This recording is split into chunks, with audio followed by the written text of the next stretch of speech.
బాగున్నారా? నేనండి మీ వెంకటరత్నం గారిని. నమస్తే. మరి నా వీడియోలు చూస్తున్నారా? షేర్ చేస్తున్నారా? లైక్ చేస్తున్నారా? మరి లైక్స్ కొట్టండి. మీకు నచ్చితేనండి, మీకు నచ్చే విధంగానే చేశానని అనుకుంటున్నా, చెయ్యాలని అనుకుంటున్నా. ఏదన్నా తేడాలు ఉంటే నాకు చెప్పండి. కొంచెం నా కోసం టైం మిగిలించుకొని కాస్త వీడియోలు చూడటం చేయండి ఫ్రెండ్స్. లైక్ అయితే మర్చిపోకండి. మధ్యలో కూడా చెప్తా, ఏమనుకోకండి కొంచెం. సరే, మరి ఇప్పటిదాకా ఏదో చెప్పుకున్నామండి. పల్లెటూరు గురించి చెప్పుకున్నాము, పట్టణం గురించి చెప్పుకున్నాము.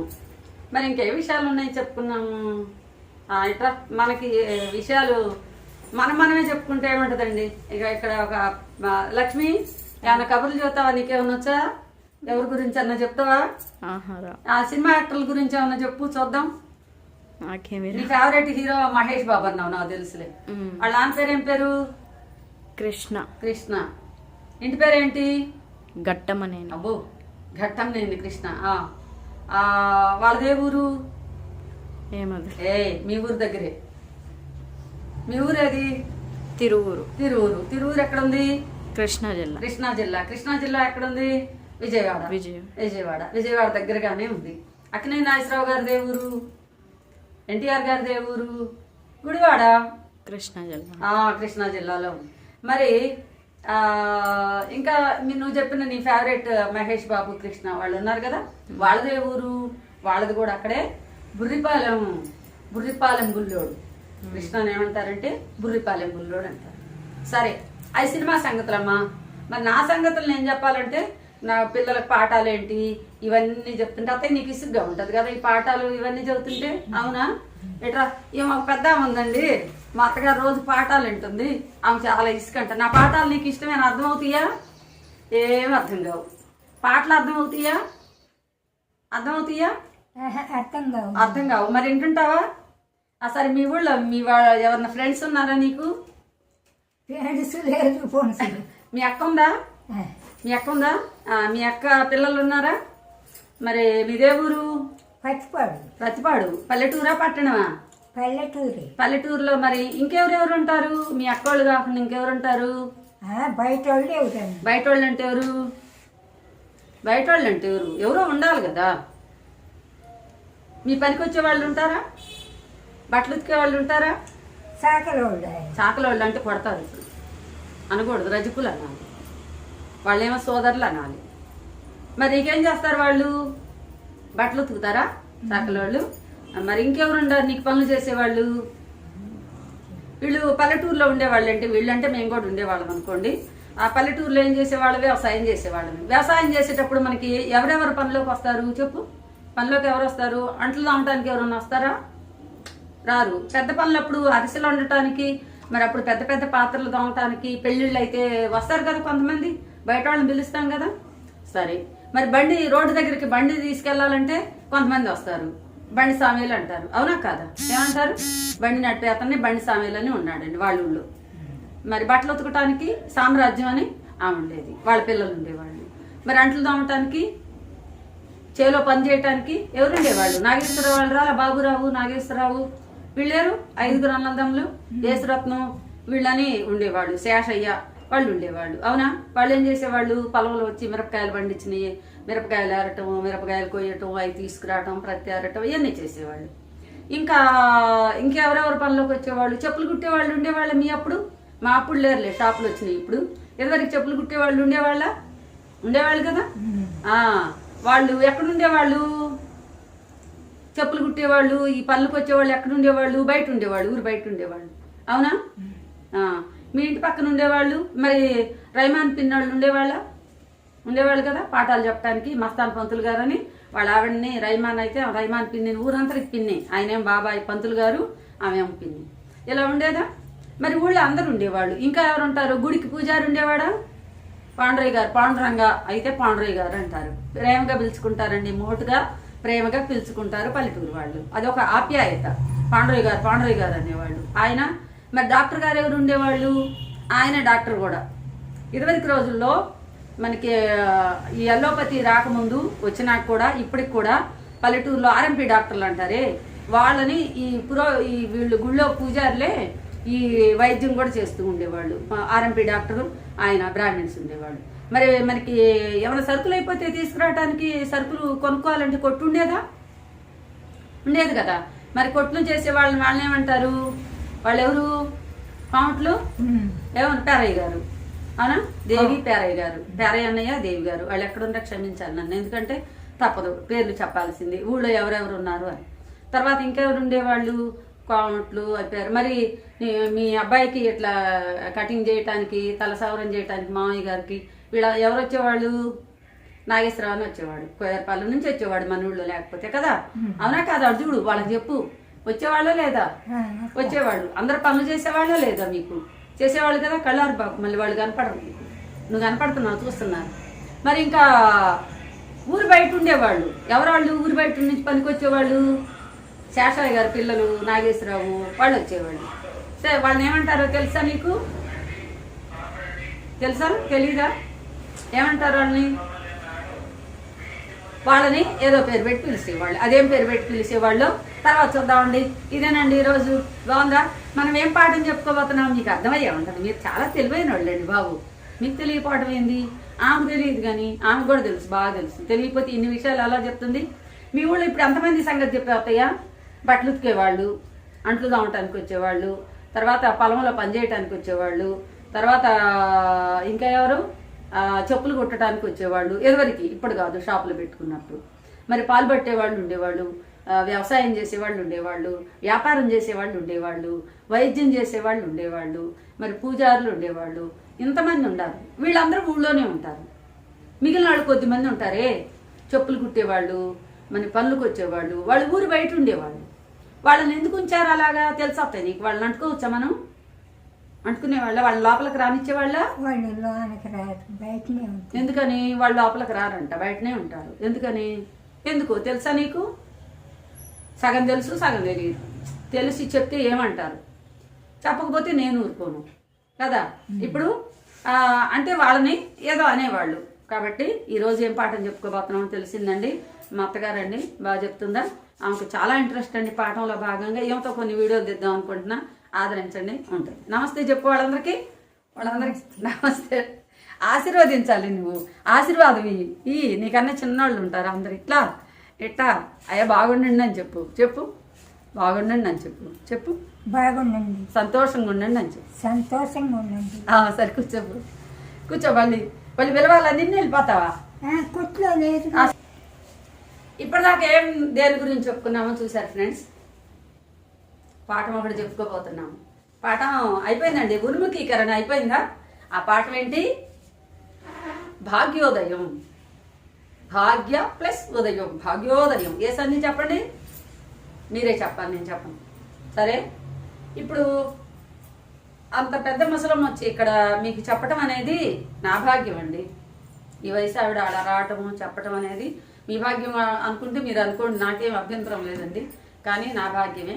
మా అన్ని విధాలా సహాయం చేస్తూ ఉంటుంది, మంచి వ్యక్తి. సరే, ఇప్పుడు పాఠంలోకి వెళ్దామా?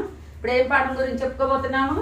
లక్ష్మి, నువ్వు పాఠం వింటలా? అమ్మా శ్రద్ధ లేదు. ఇక్కడ ఉండే వాళ్ళందరూ శ్రద్ధగా వింటుంది. అక్క ఈ పాఠం వింటున్నావా? ఏం పాఠం చెప్తున్నాను అనుకున్నా? భాగ్యోదయం. ఈ భాగ్యం అనే మన ఇంటి పేరు ఏదన్నా విన్నావా? ఎవరి పేరన్నా? భాగ్యం గారు సాంబయ్య విన్నావా? పేర్లు పెట్టుకుంటారండి. భాగ్యం అని, అదండి భాగ్యము, భాగ్యోదయం అనే పేరు. ఆ పాఠాన్ని గురించి తెలుసుకోబోతున్నాము. కాబట్టి మరి పాఠంలోకి వెళ్ళిపోదామా? వీడి విషయాల తర్వాత మాట్లాడుకుందాం. సరే, ఏదమ్మా ఒకసారి బుక్ పెట్టరమ్మా. చెప్పే కదా, లక్ష్మీనే మాకు అమ్మాయి స్టూడెంట్, బాగా సహాయం చేస్తూ ఉంటుందండి. ఇప్పుడు మరి దీంట్లోకి వెళ్దాము. ఇప్పుడు ఎవరైనా కృష్ణస్వామి బుక్ చూసే చెప్పాలండి. తెలుగు టీచర్లు, లాంగ్వేజ్ టీచర్లు. కృష్ణస్వామి ముదిరాజ్ రచయిత అన్నామా, కవి అందామా? కవి అయితే ఏం చేస్తాడు? కవి అయితే కవిత్వం రాస్తాడండి. రచయిత అందాము. రచయిత గారిని గౌరవంగా ఇక్కడ రాస్తున్నా, కృష్ణస్వామి ముదిరాజ్ గారు అందాం గౌరవంగా. ఇప్పుడు పాఠంలోకి వెళ్దాము. ఇక్కడ చదవండి, ఆలోచించి చెప్పండి. ఒకసారి పారాగ్రాఫ్ చదువుతాను.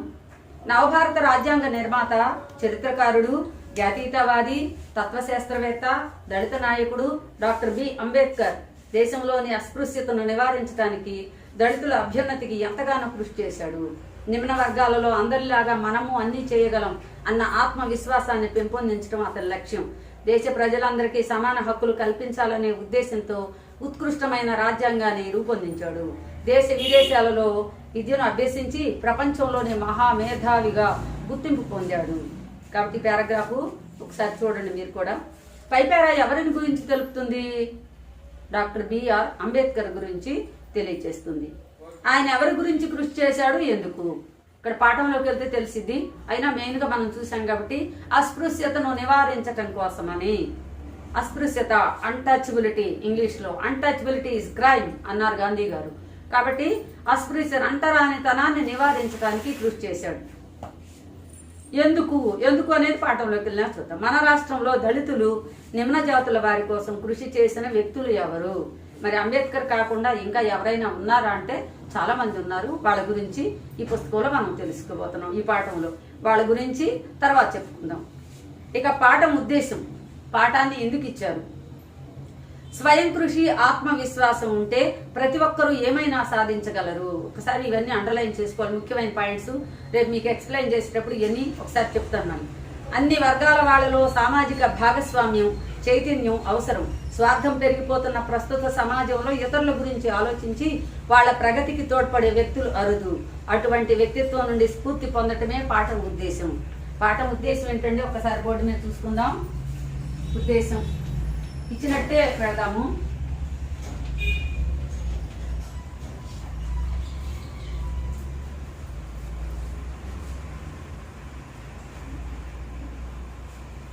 స్వయం కృషి, ఆత్మవిశ్వాసం ఉండాలి. ప్రతి ఒక్కరికి ఏముండాలంట? స్వయం కృషి ముఖ్యమైనది, ఆత్మవిశ్వాసం.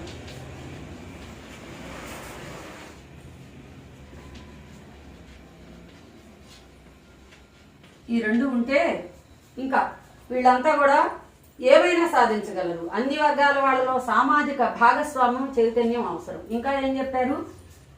అన్ని వర్గాల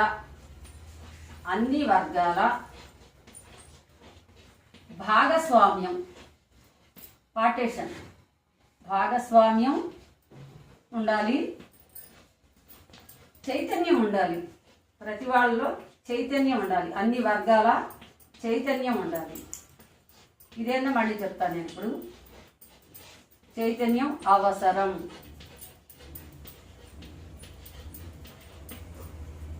ఇది పాఠ్యభాగం ముఖ్య ఉద్దేశం. కాబట్టి ఇలా ఇతరుల గురించి ఆలోచించి వాళ్ళ ప్రగతికి తోడ్పడే వ్యక్తులు అరుదు. అటువంటి వ్యక్తిత్వం నుండి స్ఫూర్తి పొందడమే పాఠం ఉద్దేశం.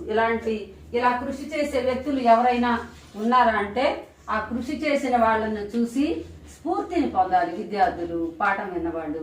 కృషి, స్ఫూర్తిని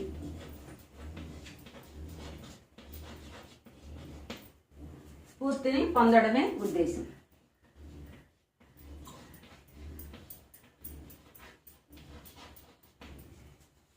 ఇప్పుడు పాఠం ఎందుకు ఇచ్చారు? స్వయం కృషి ఉండాలి. స్వయం కృషి ఉంటే పైకి వస్తారు. కృషి ఉంటే మనుషులు ఋషులవుతారు, మహాపురుషులవుతారు అని చెప్పి నారాయణ రెడ్డి గారు ఆ పాట రాసింది రామారావు గారి కోసం రాశారు. కానీ అది ప్రజలందరి కోసం. ఇప్పుడు వచ్చి రామారావు గారు, నారాయణ రెడ్డి గారు రాశారు. కానీ ఈ పాఠం ఎప్పుడో ప్రచురితమైంది. ఈ కృషి ఎప్పుడో చేశారు వాళ్ళు. కాబట్టి ఎప్పుడో గుర్తించారు ఈ పదం యొక్క విశిష్టత ఏంటో, ప్రాముఖ్యత ఏంటో ఎప్పుడో గుర్తించి వాళ్ళు ఏం చేశారంటే లక్ష్మీ ఫ్యానేమా ఇవన్నీ. అందుకని స్వయం కృషి ఉంటే ఎవరైనా పైకి వస్తారు, అభివృద్ధి చెందుతారు. పైకి వస్తారంటే పైకి వెళ్తారని కాదు, అభివృద్ధి చెందుతారు. తర్వాత ఆత్మవిశ్వాసం ఉండాలి. ప్రతి ఒక్కరికి కాన్ఫిడెన్స్, సెల్ఫ్ కాన్ఫిడెన్స్ ఉండాలి, ఆత్మవిశ్వాసం ఉండాలి. ఎప్పుడైతే సెల్ఫ్ రెస్పెక్ట్, తన గురించి తనకి గౌరవం ఉంటుందో, తన మీద తన గౌరవం ఉండాలండి. ఎవరో గౌరవం ఇవ్వలేదని బాధపడటం కాదు, ముందు తన గురించి తను గౌరవించుకుంటే తన గురించి తన గౌరవం. అత్తయ్య పడిపోయింది నేను చూ.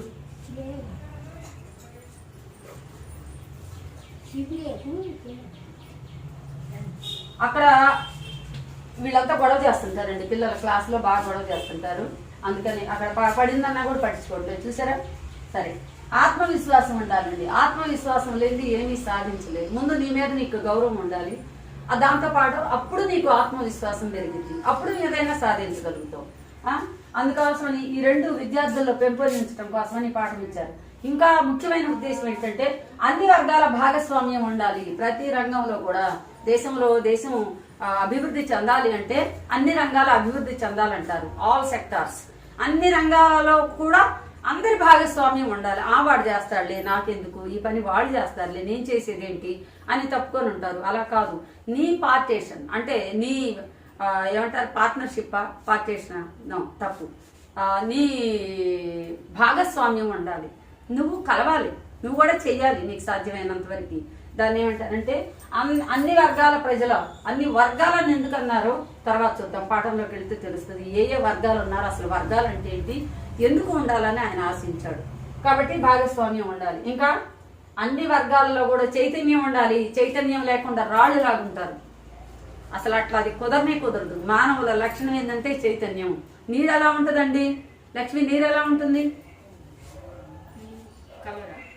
నాకు తెలియదు నీరు ఎలా ఉంటుంది. క్వశ్చన్ అత్తయ్య, మీకు కూడా నీళ్ళు ఎలా ఉంటాయి? నీళ్లు పోతున్నాయి, ఏం చేయాలి? నీళ్లు పోతున్నాయి, ఏం చేయాలి? నీళ్ళు ఎక్కడ పోతున్నాయి అనుకో, నీళ్ళు ఎక్కడైనా పోతున్నాయి. నీళ్ళు అప్పుడు ఏం చేయాలి మనం? పోయేదాన్ని ఏం చేయాలి? పోకుండా చేయాలంటే ఏం చేయాలి? పోకుండా ఉండాలంటే ఏం చేయాలండి? నీళ్ళు ఎలా ఉంటాయి? ఎంత క్లూ ఇచ్చినా చెప్పరండి బాబు. నల్లగా తెల్లగా కాదు. నల్లగా తెల్లగా రంగులు వేసుకున్నావా, రంగులు తీసామా కాదు. నీళ్ళు ఎలా ఉంటాయి? కాదు. ఎట్టుంటాయి? ద్రవ రూపంలో ఉంటాయి. కాదు. నీళ్ళు ఎలా ఉంటాయి? అత్తయ్య, నీళ్లు పోకుండా ఉండాలంటే ఏం చేయాలి? మనం ఇప్పుడు కాలువలో నీళ్లు పోతున్నాయి, పోకుండా ఉండాలంటే ఏం చేయాలి? ఎస్, ముసలమ్మ చెప్పు, నీకు తెలుసుగా. కట్టేయాలి. నీళ్ళు ఎలా ఉంటాయంటే కట్టేస్తే ఉంటాయండి. సరే, ఈ క్వశ్చన్ చెప్పలే, రెండో క్వశ్చన్ అడుగుతా ఉండండి. ఆవుకి ఎన్ని కొమ్ములు? చెప్పు లక్ష్మి. అత్తయ్య, ఆవుకి ఎన్ని కొమ్ములు? రెండు ఎందుకుంటాయి? ఒకటే ఉంటుంది. ఆదండి ఇదండి ఉండదు, ఒక్కదాన్ని ఉంటుంది. నువ్వు చెప్పు లక్ష్మి, ఎన్ని ఉంటాయి ఆవుకి? రెండు కాదు, ఒక్కటే ఉంటాయి. నేను నిరూపిస్తా. మరి ఇప్పుడు చూడండి, మీరు కూడా చెప్పండి, ఆవుకి ఎన్ని కొమ్ములు ఉంటాయి? చూడండి, ఆవు ఎన్ని కొమ్ములు ఉన్నాయి? అర్థమైందా? ఆవుకి ఎన్ని కొమ్ములు ఉన్నాయి? ఒక్కటేనండి బాబు. చైతన్యం ఉండాలండి. ఎలా చైతన్యం ఉండాలి? నీరు ఎలా ప్రవహిస్తూ ఉంటుంది? ప్రవహించాలి. నీరు ప్రవహించకపోతే పాపం అంటారు. ప్రవహించే నీరుకి పాపం ఉండదు అంటారు. కాబట్టి ఆ ప్రవహించే నదుల్లో స్నానాలు చేస్తారు. తర్వాత 10 సంవత్సరాలకు ఒకసారి వస్తాయి. ఏమంటారు లక్ష్మి దాన్ని? నదుల్లో స్నానం చేస్తారు. 8 సంవత్సరాలకి 10 సంవత్సరాలకి పుష్కరాలు. అమ్మయ్య, లక్ష్మి మంచి తెలివైంది, చెప్పింది సమాధానం. పుష్కరాలు అంటారు. పుష్కర స్నానం ఏంటంటే అనుకున్నారు? ప్రవహించే నీరు పాపం ఉండదు అంటారండి. నిలబడే నీళ్లు ఖచ్చితంగా పాపమేనంటారు. దాన్ని శుద్ధి చేయాలి.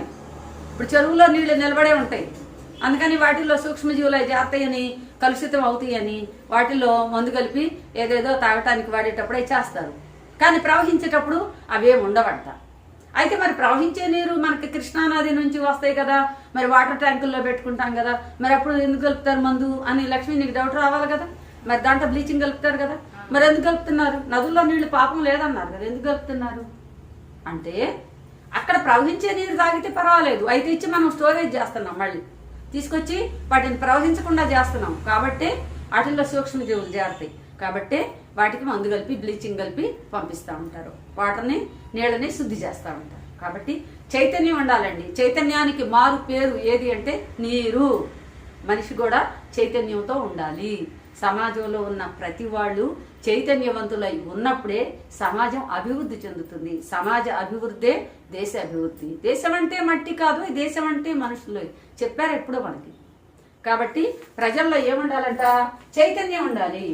వాళ్ళు ఏదో చేసుకుంటున్నారు, వాళ్ళు ఏదో చెప్పుకుంటున్నారు, వాళ్ళు ఏదో తింటున్నారు, వాళ్ళు ఏదో వెళ్తున్నారు, ఇలా నిరాశలో ఉంటే ఏమీ సాధించలేదు. కాబట్టి చైతన్యం ఉండాలంట. ఈ 4 గురించి కూడా, వీటి గురించి కృషి చేయాలి. ఎవరు చేయాలి? ఈ 4 మార్కులు రావటం కోసం కృషి చేశారు. ఎవరు చేశారో చాలా మంది పేర్లు చెప్పారు. వాళ్ళ పేర్లు విని ఏమేం చేశారో విని విద్యార్థులు స్ఫూర్తిని పొందాలి, ఇన్స్పిరేషన్ పొందాలి.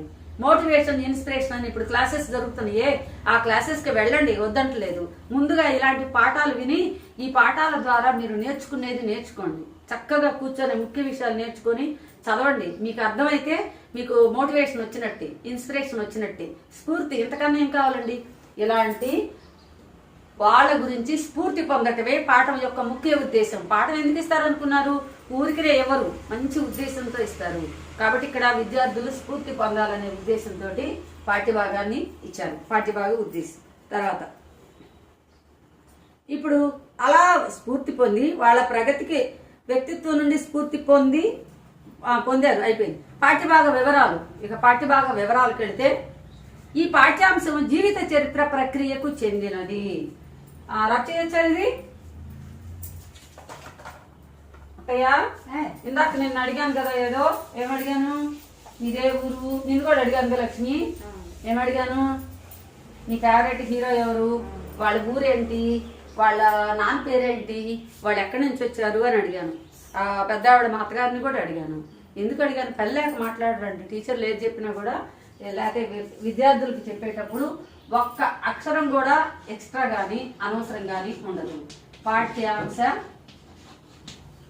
వివరాలు, పాఠ్యభాగ వివరాలు ఏంటి? పాఠ్యభాగ వివరాలు ఏం నేర్చుకోవాలి? ఇందులో ప్రక్రియ ఏంటి?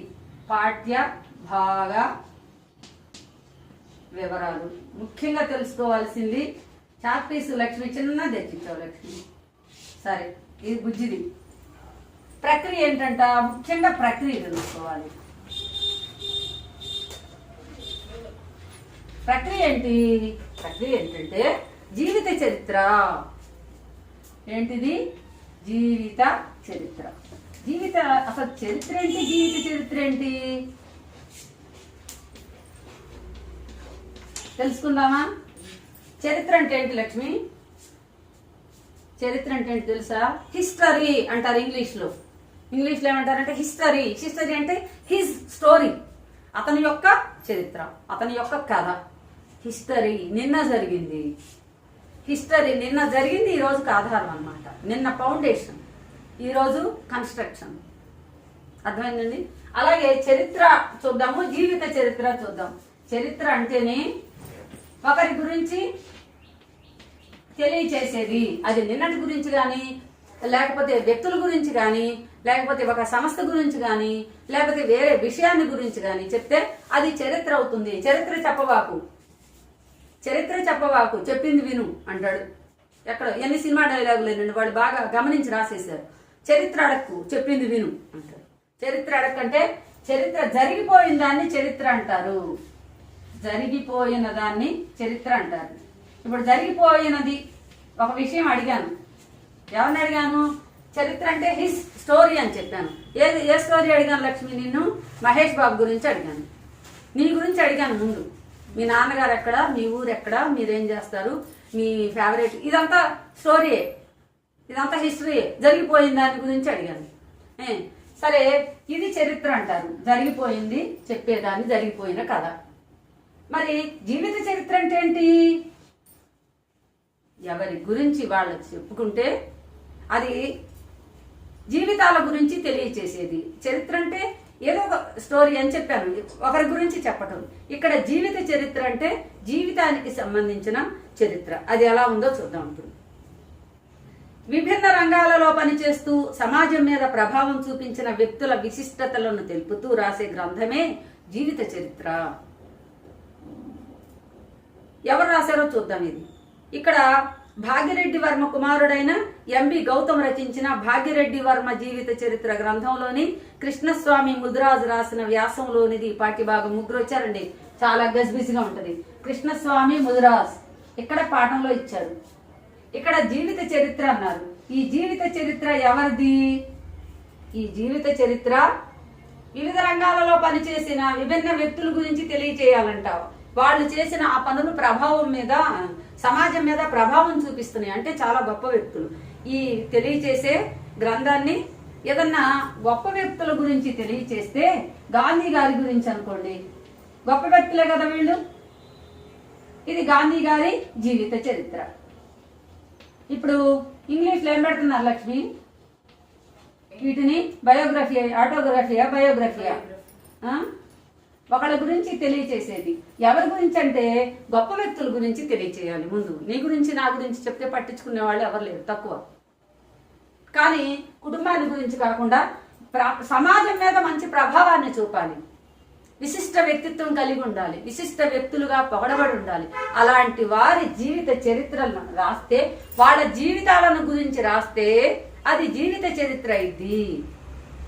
మరి ఎవరి గురించి వాళ్ళు రాస్తే అది స్వీయ చరిత్ర అయింది. గాంధీ గారు తన గురించి తను రాసుకున్నారు, అది స్వీయ చరిత్ర. కానీ గాంధీ గారి గురించి వేరే వాళ్ళు రాశారు కాబట్టి అది జీవిత చరిత్ర అయింది. ఇప్పుడు గాంధీ గారు కాకుండా ఎవరి గురించి రాశారు ఇక్కడ జీవిత చరిత్రని? ఎవరు రాశారు, ఎవరి గురించి రాశారు అంటే భాగ్యరెడ్డి వర్మ కుమారుడైన ఎంబి గౌతమ్ రచించిన భాగ్యరెడ్డి వర్మ జీవిత చరిత్ర. ఇది భాగ్యరెడ్డి, చూడండి, భాగ్యరెడ్డి అంట మళ్ళీ వర్మ అంట, చూడండి ఒక విశిష్టత కలిగిన పేరు. ఇది భాగ్యరెడ్డి వర్మ జీవిత చరిత్ర. జీవిత చరిత్ర ఎవరిది? భాగ్యరెడ్డి వర్మది. ఎవరు రాశారు? ఎవరు రాశారంటే ఈయన కుమారుడు ఉన్నాడు, ఈయన కుమారుడు ఎం కుమారుడు రాశాడు. ఎవరు ఈ కుమారుడు? ఎం బి, ఒకసారి చూద్దాం, గౌతమ్, ఎంబి గౌతమ్.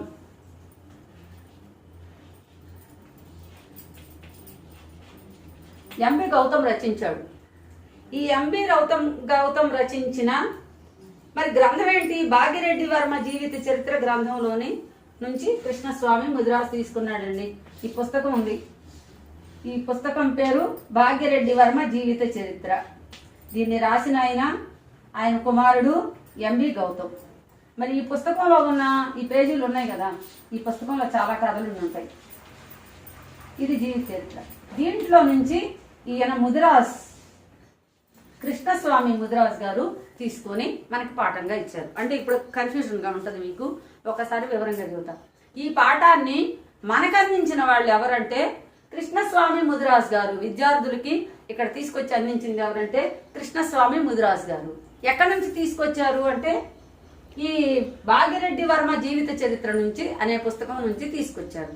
ఈ భాగ్యరెడ్డి వర్మ జీవిత చరిత్ర రాసింది ఎవరు అంటే ఆయన కుమారుడు, భాగ్యరెడ్డి వర్మ కుమారుడు ఎంబి గౌతమ్ రాశాడు. ఈ పుస్తకంలో రాసిన విషయం ఏంటి అంటే భాగ్యరెడ్డి వర్మ జీవిత చరిత్ర గురించి రాశారు.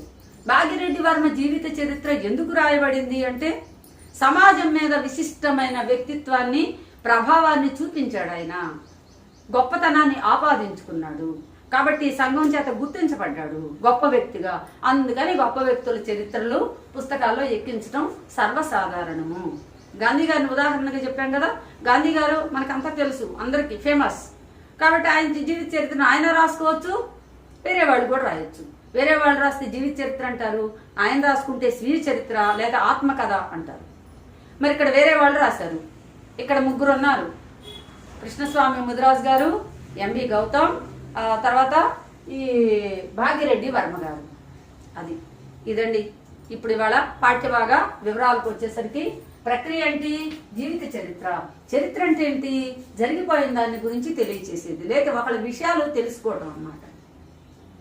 మరి ఇందాక మా అత్తగారిని కూడా అడిగాను, ముసలావిడిని తీసుకొచ్చాం కదా, ఆవిడని కూడా అడిగాను. ఆవిడ ఏం అడిగాము, మీరే ఊరు, ఎక్కడ ఉంటారు, మీరేం పనులు చేస్తారు, ఎవరెవరి చేత పనులు చేయించుకుంటారు, వాళ్ళు ఎక్కడ ఉంటారు, వాళ్ళ పేర్లు ఏంటి, ఇవన్నీ వివరాలు చెప్పిందండి. మీరు మర్చిపోయారేమో, మళ్ళీ పిలవమంటారా? వద్దులే, మళ్ళీ పిలిస్తే రెడీగా ఉందాం రావడానికి. సరే, ఇంకో రోజు పిలుస్తా. కాబట్టి అది చరిత్ర అడిగాను.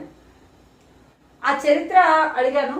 తర్వాత వేరే వాళ్ళ గురించి కూడా, అది చరిత్ర. కానీ జీవిత చరిత్ర అంటే ఇప్పుడు అడిగిన వ్యక్తుల గురించి మామూలు విషయాలు. ఇందాక మహేష్ బాబు, కృష్ణ గారు అన్నారు, వాళ్ళు కూడా గొప్ప వ్యక్తులే. అలాంటి వ్యక్తుల గురించి ఒకవేళ ఏదైనా పుస్తకం రాస్తే ఆ పుస్తకాన్ని ఏమంటారు? జీవిత చరిత్ర అంటారు. కృష్ణ గారి గురించి ఎవరన్నా రాస్తే జీవిత చరిత్ర, తన గురించి తనే రాసుకుంటే కృష్ణ గారు అది ఆత్మకథ లేకపోతే స్వీయ చరిత్ర. అర్థమైంది అనుకుంటాను. ఇదండి ఈరోజు పాఠం. ఏం పాఠం? భాగ్యోదయం అనే పాఠాన్ని కృష్ణస్వామి ముదిరాజ్ గారు మనకి ఎంత గొప్పగా అందించారు. దీంట్లో చదవండి, ఆలోచించండి, పాఠ్యభాగ వివరాలు, తర్వాత జీవిత చరిత్ర అంటే ఏంటి వీళ్ళ గురించి చెప్పాను. ఇంతవరకు బాగా నేర్చుకోండి. మిగిలింది రేపు చూద్దాం. ముఖ్యమైన పాయింట్లు ఉంటే మీకు ఒకసారి మళ్ళీ చూసుకోండి. తప్పకుండా వీడియో లైక్ చేయండి ఫ్రెండ్స్. మీకు నచ్చిద్దండి, మీకు ఉపయోగపడేదేనో నాకు తెలుసు. లైక్ చేయండి, షేర్ చేయండి మీ ఫ్రెండ్స్కి. తర్వాత ఒకసారి నా కోసం వీడియో కంప్లీట్గా చూడండి ఫ్రెండ్స్. మీకు అవసరమైతే చూడండి, లేదంటే ఆన్ చేసి వదిలేసేయండి. ఆఫ్ చేయబాకండి, అంత పాపం చేయబాకండి. మీరు ఆఫ్ చేయడం పాపం అండి, మీకు తెలీదా? మధ్యలో ఆఫ్ చేయకూడదు. ఆఫ్ చేయకుండా అలా వదిలేయండి. పాపం ఆ వీడియో చెప్పి చెప్పి చెప్పి చెప్పి చివరికి ఆగిపోయింది. ఓకే, అందరూ అలా చేశారనుకోండి, మాకు కొంచెం టైం కలిసి వస్తుంది. మంచి మంచి పాఠాలు, ఇంకా గ్రామర్ రెడీ అవుతుందండి చేయటానికి. పద్యాలు, పాటలు ఇంకా చాలా ఉన్నాయి. ఉంటాను మరి, నమస్తే. సెలవా మరి, ఉంటాను. మీ బివి రత్నం. నమస్తే.